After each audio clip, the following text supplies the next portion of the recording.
Adil Khan wifi free हो गया, दिल्ली के अंदर वादा किया था। अरे चुप हो जाओ चाचा, बता रहा हूँ, बता रहा हूँ कैपिटल है। अरे चुप हो जाइए आप। पहले बताइए बिजली के दाम उत्तर दिल्ली में पीने के पानी की किल्लत है, दिल्ली में सीवर ओवरफ्लो करते हैं, दिल्ली की सड़कों में खड्डे हैं। जवाब दे दीजिए ना एक का। महिलाओं की बस यात्रा फ्री, बुजुर्गों की तीर्थ यात्रा फ्री। अरे क्या बात कर रहे हो आप क्या बात करते हैं? दिल्ली के अंदर जो विकास कर 5000 बसें हैं सारी मिलाकर दिल्ली के अंदर। आपके शोर मचाने से 1700 बसें मोदी जी ने दी आपको, नहीं हो सकता। मिलाकर 5000 बसें 15000 बसें चाहिए दिल्ली के अंदर। प्रदेश में दे दो। हेलो दोस्तों, आज की वीडियो में हम आपके लिए एक धमाकेदार डिबेट लेकर आए हैं जो आपको बहुत मजा आएगा। तो दोस्तों तैयार हो जाइए, क्योंकि इस डिबेट में आपको मिलेंगे तीखे तकरार और दिलचस्प मुद्दे। तो बिना देरी किए चलिए शुरू करते हैं आज की जबरदस्त डिबेट। दिल्ली में पोल्यूशन को लेकर आपका क्या एक्शन है बता दीजिए। दिल्ली की सड़कों में खड्डे हैं, दिल्ली की सड़कें खड्डे युक्त हैं, बताइए आपका क्या एक्शन है? दिल्ली में पीने को पानी नहीं, बिजली के दाम अभी आपने 8.5% अभी हाल में 1.5 महीना पहले बढ़ाया आपने 8.5%। 30 साल नहीं आदिल खान साहब, स्कूल चला रहे हो। आदिल खान साहब आनी चाहिए। देखिए अलग अलग मुद्दों को एक साथ जोड़ करके आरोप पर आरोप लगाया जाना, मेरा सीधा सवाल ये था।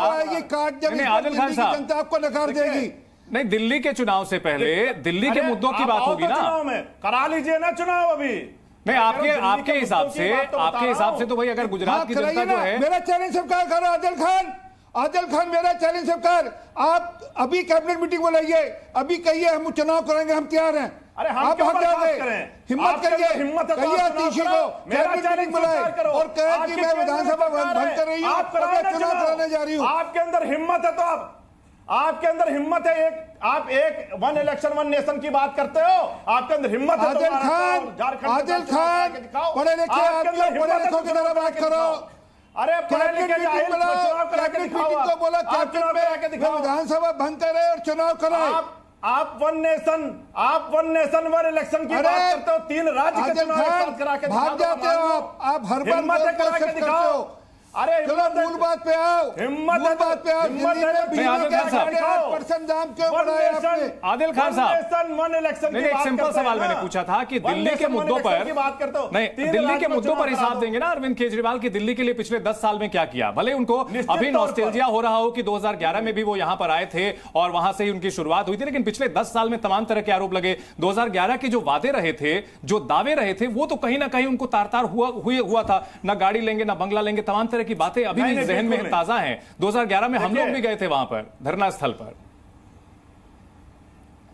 वाईफाई फ्री हो गया सारी दिल्ली के अंदर। अगर काम की बात की जाए, अरे यार इनको चुप करा लो। अरे सिंह साहब ठीक है, खान साहब ठीक है, आप मैंने जो सवाल पूछा उसका रिस्पॉन्ड कीजिए ना। देखिए मैं कह रहा हूं कि दिल्ली के अंदर विकास के कामों के नाम पर चुनाव होगा। आज दिल्ली के अंदर फ्री बिजली 24 घंटे। आदिल खान वाईफाई फ्री हो गया, दिल्ली के अंदर वादा किया था। अरे चुप हो जाओ चाचा, बता रहा हूँ, बता रहा हूँ कैपिटल है। अरे चुप हो जाइए आप। पहले बताइए बिजली के दाम उत्तर दिल्ली में पीने के पानी की किल्लत है, दिल्ली में सीवर ओवरफ्लो करते हैं, दिल्ली की सड़कों में खड्डे हैं। जवाब दे दीजिए ना एक का। महिलाओं की बस यात्रा फ्री, बुजुर्गों की तीर्थ यात्रा फ्री। अरे क्या बात कर रहे हो आप क्या बात करते हैं? दिल्ली के अंदर जो विकास कर 5000 बसें हैं सारी मिलाकर दिल्ली के अंदर। आपके शोर मचाने से 1700 बसें मोदी जी ने दी आपको, नहीं हो सकता। मिलाकर 5000 बसें 15000 बसें चाहिए दिल्ली के अंदर। प्रदेश में दे दो ना। आप फ्री कर बसें दोगे नहीं तो कैसे काम दे चलेगा? दो। हरियाणा में दे देते, बसें तो बढ़ाई नहीं आपने दिल्ली के अंदर। मोदी जी बस हरियाणा में क्यों नहीं दे देते? आपके मोदी जी हरियाणा में मैं कह रहा हूँ आपने बढ़ाई, आपने बसें फ्री करी ना। अरे तो बसें तो क्रेडिट चोर का काम आप लोग तो है क्रेडिट लेते हो। कुल मिलाकर 5000 बसें, कुल मिलाकर 5000 बसें 1700 बसें। अरविंद केजरीवाल के कामों के क्रेडिट चोर। डीके दुबे साहब बहुत धैर्य के साथ जो बहस में सारी ये चीजें सुन रहे हैं। दुबे साहब इस स्टेप को किस तरह से देखते हैं? अरविंद केजरीवाल जो है नैरेटिव गढ़ने में माहिर माने जाते रहे हैं, इस कदम को किस तरह से देखते हैं आप? भाई ये कदम नहीं, ये तो आप ये देखिए कि बच्चों की कसम जिस व्यक्ति ने खा ली हो उसके बाद रह क्या जाता है? कहने को कुछ रहता है क्या? जो व्यक्ति जिस प्रकार की बात करके आया हो उसका ही पलट उल्टा करे तो क्या रह जाता है। मेरा मानना यह है कि अरविंद केजरीवाल जी मुख्यमंत्री के लायक तो बच्चे नहीं थे। सुप्रीम कोर्ट ने जिस प्रकार से बेल दी थी और रिस्ट्रिक्शन लगाए थे, तो अब वो दूसरा रास्ता ढूंढ रहे हैं कि जो एंटी इनकम्बेंसी भयंकर उनके खिलाफ आ गई है तो उससे पार कैसे पाएं। तो उसके लिए दूसरे पर आक्षेप लगाना बहुत आसान काम होता है, सो वो कर रहे हैं। लेकिन मैंने एक बात अभी कही थी, वो आदिल जी को जवाब देना चाहिए।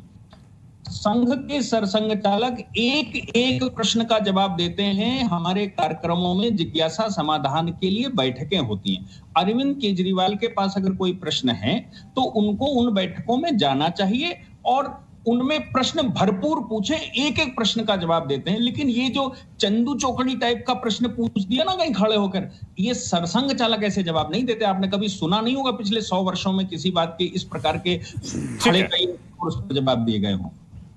ठीक है। कंचना जी, प्रधानमंत्री नरेंद्र मोदी की एज को लेकर के चुनाव लड़ा जाएगा क्या आगे विधानसभाओं का, कि प्रधानमंत्री जो है भाई 75 साल में रिटायर होंगे या नहीं होंगे, ये मुद्दा होगा, या फिर जो वहां के लोकल मुद्दे हैं राज्यों के उनको उठाया जाएगा? तो ये तो चालू किया है मोदी जी ने ही, पटनायक साहब को जाकर उड़ीसा में उनके हेल्थ को लेकर है ना बातें करना। वो ऐसा आज तक किसी प्रधानमंत्री ने नहीं किया होगा कि किसी मुख्यमंत्री को इस तरह से उनके हेल्थ को लेकर जलील किया हो और प्रचार किया हो। और वो रूल तो उन्होंने ही बनाया है 75 साल। हमने तो आरजेडी ने तो बनाकर दिया नहीं है ये आरएसएस को चलाने के लिए। और डीके जी जो बार बार कह रहे सर संचालक जो मोहन भागवत जी कोई भगवान नहीं है जो उनके यहाँ जाए उनके उसमें कोई बैठे और उनसे जी प्रभु जी ये हमारा सवाल है। और आप जवाब दीजिए, वो एक पॉलिटिकल पर्सन है। पॉलिटिकल पर्सन मैं क्यों कर रही हूँ, क्योंकि मैं आरएसएस को बीजेपी से अलग नहीं देखती हूँ। पूरे चुनाव में आरएसएस के लोग चुनाव प्रचार करते हैं और बीजेपी की सरकार बनाते हैं। वो कोई सांस्कृतिक मंच नहीं है। आरएसएस एक पॉलिटिकल मंच है जो बीजेपी की मंच है। मैं उसको इतना मानती हूँ। तो कोई भगवान नहीं है जो उनके हम जाए और ताली बजाए जय श्री कृष्णा और हमारे सवाल का जवाब दे। तो उनको गॉड बनाने की कोशिश करते हैं। गॉड यहाँ पर कोई नहीं है जी। तो उन्हीं के नाम पे चुनाव लड़ा जाएगा। डीके दुबे जी रिस्पॉन्ड कीजिए कंचना जी को।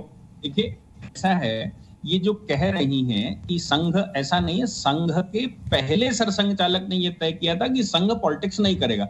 यहां तक कि जब संघ पर प्रतिबंध नेहरू जी ने प्रतिबंध लगाया तब भी ये शर्त रखी गई थी कि आप पॉलिटिकल पार्टी बन जाइए। तब भी संघ ने कहा कि हम पॉलिटिकल पार्टी नहीं है। हाँ, स्वयंसेवक अगर कुछ करना चाहें तो हमें कोई समस्या नहीं। लेकिन डीके दुबे जी, वो तो ओपन सीक्रेट है कि भाई बीजेपी और संघ के बीच क्या संबंध है, वो तो किसी से छिपा हुआ नहीं है।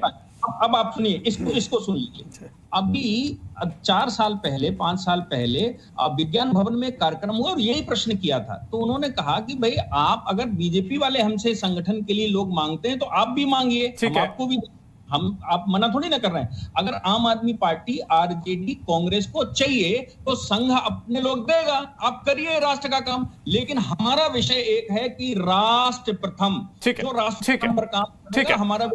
ठीक है। रामकृपाल जी, संघ का मुद्दा इस वक्त उठाना, मोहन भागवत के जरिए प्रधानमंत्री मोदी पर निशाना लगाना, ये आखिर रणनीति क्या दिखती है? क्या हरियाणा चुनाव में इसका कोई असर पड़ सकता है? क्या दिल्ली चुनाव में इसका कोई असर पड़ सकता है? क्या बीजेपी काडर के बीच में कोई कहीं ना कहीं शंका हो सकती है? आखिर ये स्ट्रैटेजी क्या लगती है? देखिए, ये जैसा मैं वो शब्द तो नहीं इस्तेमाल करूंगा, लेकिन एक बात बता रहा हूं कि केजरीवाल अच्छी तरह से जानते हैं कि संघ और बीजेपी का रिश्ता जो रहा है वो आज से नहीं है, अटूट है। कुछ भी आप उसको देखते जाइए, एक आइडियोलॉग है जी और एक इम्प्लीमेंटर है। ठीक है, हमेशा आप समझ लीजिए, एक जो आइडियोलॉग होता है, कार्ल मार्क्स आइडियोलॉग थे, लेनिन इम्प्लीमेंटर थे। बीजेपी एक पॉलिटिकल विंग है, आरएसएस जो है वो एक जिसको कहते हैं कि एक वैचारिक वो है। ठीक है, वो तो पता है। नहीं, दूसरी बात मैं कह रहा हूं कि ये अब उन्होंने क्यों किया, इससे कुछ नहीं होने वाला है जी।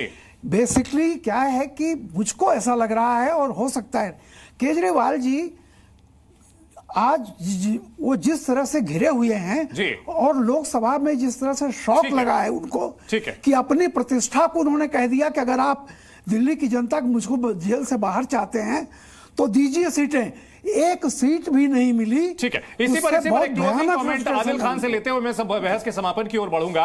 आदिल खान साहब, यही बात है जो कही जा रही है कि भाई डेस्परेट अटेम्प्ट है अरविंद केजरीवाल का, क्योंकि लोकसभा चुनाव में उनका इमोशनल कार्ड तो नहीं चला।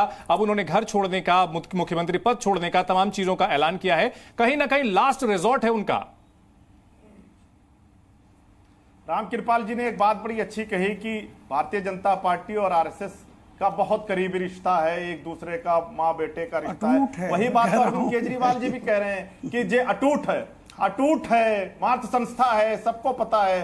वही बात अरविंद केजरीवाल जी ने आज पूछी कि भाई साहब जेपी नड्डा जी ने कहा कि अब उस अटूट रिश्ते मैं सवाल की वजह समझना चाह रहा हूं। घर की बात आदिल खान साहब नहीं आदिल खान साहब, घर क्या होता है? नहीं, यहाँ सवाल ये है कि ये मुद्दा जनता के हित से कैसे जुड़ा। तो दोस्तों आज की डिबेट यहीं खत्म होती है। हमें उम्मीद है कि आपने इस डिबेट का पूरा आनंद लिया होगा। अगर आपको वीडियो पसंद आया हो तो लाइक और शेयर करना ना भूले।